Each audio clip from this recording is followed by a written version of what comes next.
Hello everyone, good to see you. Ank Kleinmeulman here. Our website is cwowi.eu and stands for Church Without Walls International. We are part of a worldwide network of house churches. You can go to our website, find a lot of information there. But there's also many teachings. There are weekly thoughts, weekly emails in English, but also translated into Dutch, into German, into Polish, and many other languages. So go to our website. You'll find a lot of information.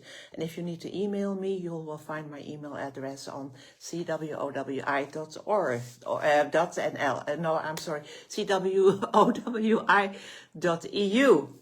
Okay, last video, I don't know if you've watched it, I talked about redeemed.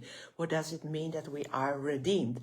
Well, we are redeemed because Jesus bought us. He bought us, set us free. He went to the slave market, Satan's market, so to speak, and he picked us out. He chose us. He paid the highest price he could ever pay because he wanted us.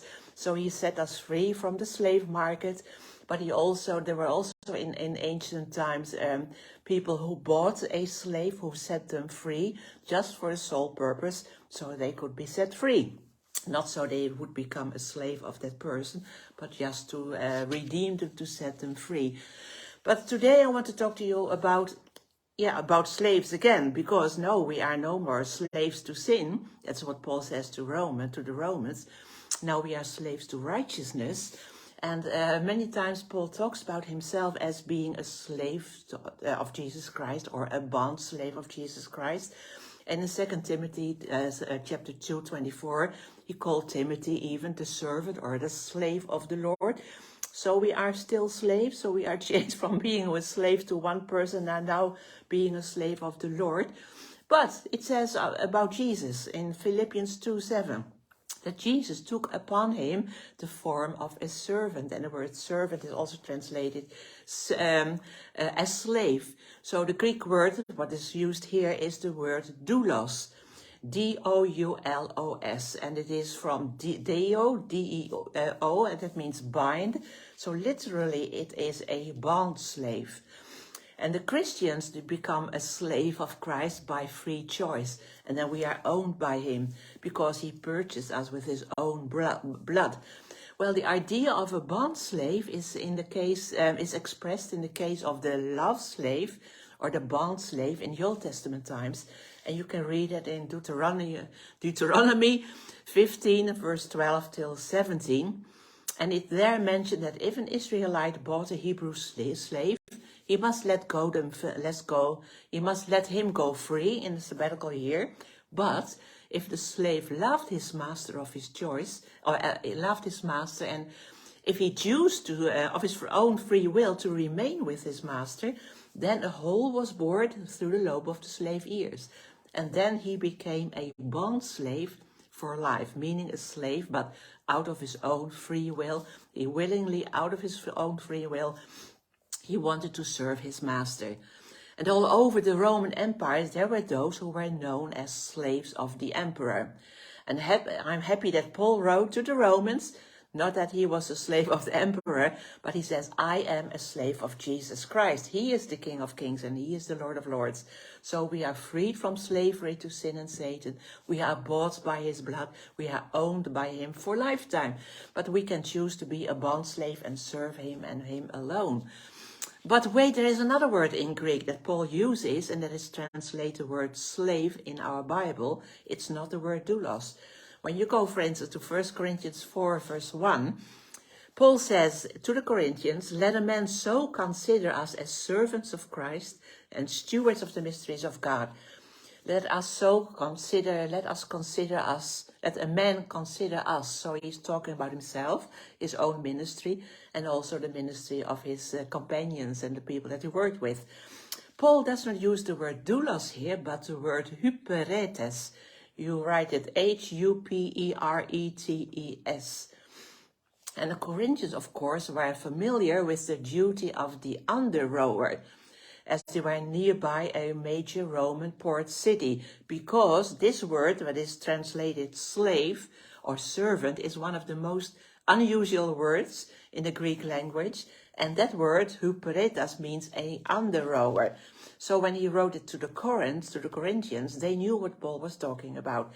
And it derives its meaning from the military life of the Roman Empire.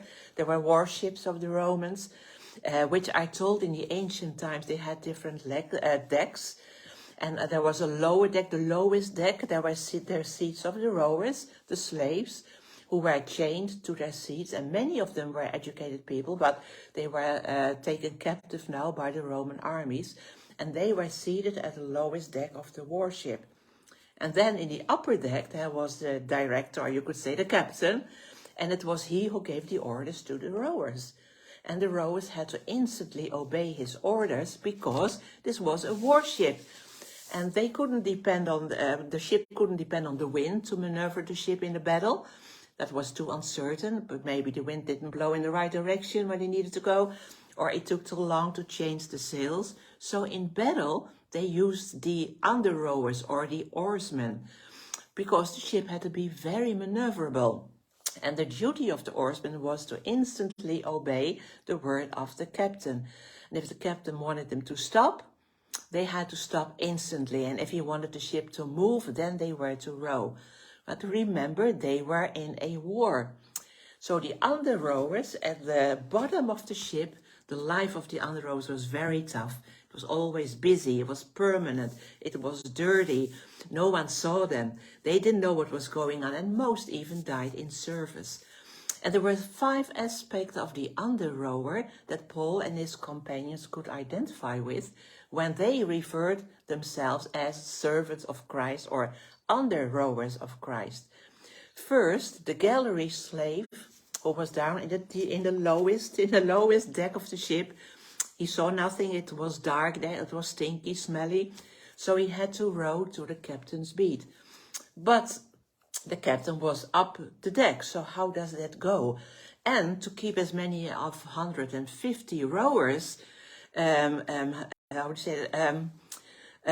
working together, you know, the captain was in need of a helper, and he had a helper, and that helper stood next to him. The helper had a drum, and when the captain said yes or whatever, he made a sound or whatever, he looked at him, I don't know what he did, and then the helper on the rhythmic tempo beat the drum, so that the oarsmen and the slaves down on the lowest deck, they heard the drum, because the captain, his voice was not loud enough to shout every time. So according to the captain's order and to the beat of the drum, the oarsmen had to row. And each slave had to row with the beat. So secondly, the slaves had to row together. And often their oars were like 30 foot long, and they were moved by 2 or 3 rowers, and they quickly learned that they had to work as a team, otherwise it did not work. And third, they had to trust the captain.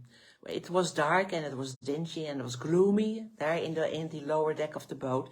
So a slave, you can imagine being there, you know, on the lowest deck of the boat, where you had no idea what was going on. You just knew you were in a war, but you don't know where the other ships are.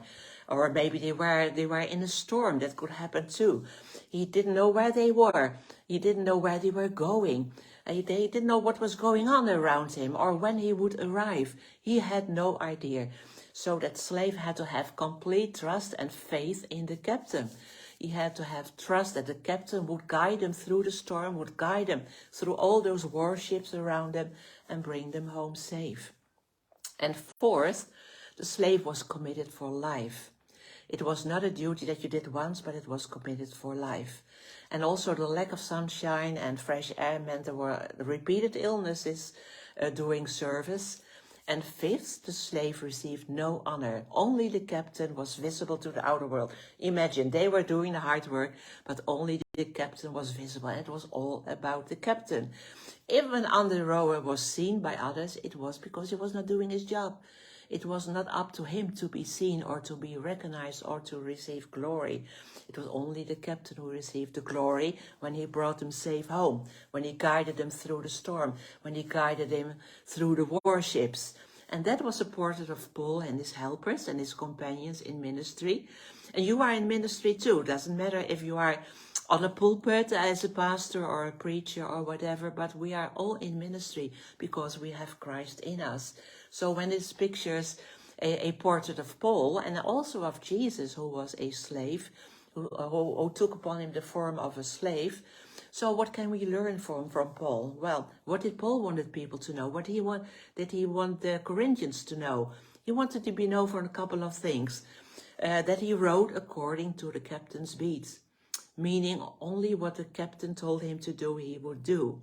That is so our Lord, right? He could only do what he saw the Father do or heard from the Father. And he was so submissive that it was not about his plan, not about his idea. And he was not led astray by all the sound and the noise that he heard around him, because it could be very noisy. He was not afraid to think, oh no, I should do this or I should that. No, he had to totally trust the captain. He had to work in harmony with those around him. Otherwise they wouldn't go anywhere. And he didn't care where he labored for the captain, and he was even willing to die at his post, and he wanted none of the glory to go to himself, but only to go to the captain, and the captain with a capital C. While those gallery slaves did these things out of fear, and they were taken captive by the army, but we can do them because we choose to be a servant of Christ, not only a doulos, that we lay down our lives, and that we are a bond servant, that we serve him willingly, that he set us free, and it's our choice to serve him our whole life, but we are also a servant, a underrower, if you want to be an underrower. But when you are an underrower, it's not out of fear, but we can do them in confident trust in a loving captain. His plans for our life are good. And are you willing to go wherever he leads? Are you committed for life? Are you sure that you take none of the glory, but that you pass all the glory to the Lord? That is how Paul is our example. This is how the Lord is our example. And I hope that we all can follow their examples. Are you God's underrower? My question to you, just think about it. And it's just a change of the heart. Say, okay, Father, I repent. It was about me. I wanted to be seen. I wanted to receive glory. I wanted to do my will, my plans. And I think all the noises around me made me, how do you say that? Because of all the noise around me, around the ship, I made certain moves and I did certain things which were not wise, and it was not you who did that. If I had trust you, you would guide me through the storm. You would guide me through the war. But you can make a change and say, okay, forgive me, Father. I want to be your underrower. I want to be a doulos. I want to be a bond servant. And it's not just for when everything is nice and easy, but for life. It doesn't matter if I die, because I know where I go to. You are redeemed. You are bought with a price by his blood. You are his. So no matter where you are right now in life, you already belong to him. Isn't that good news? Hope to see you next time. Bye-bye.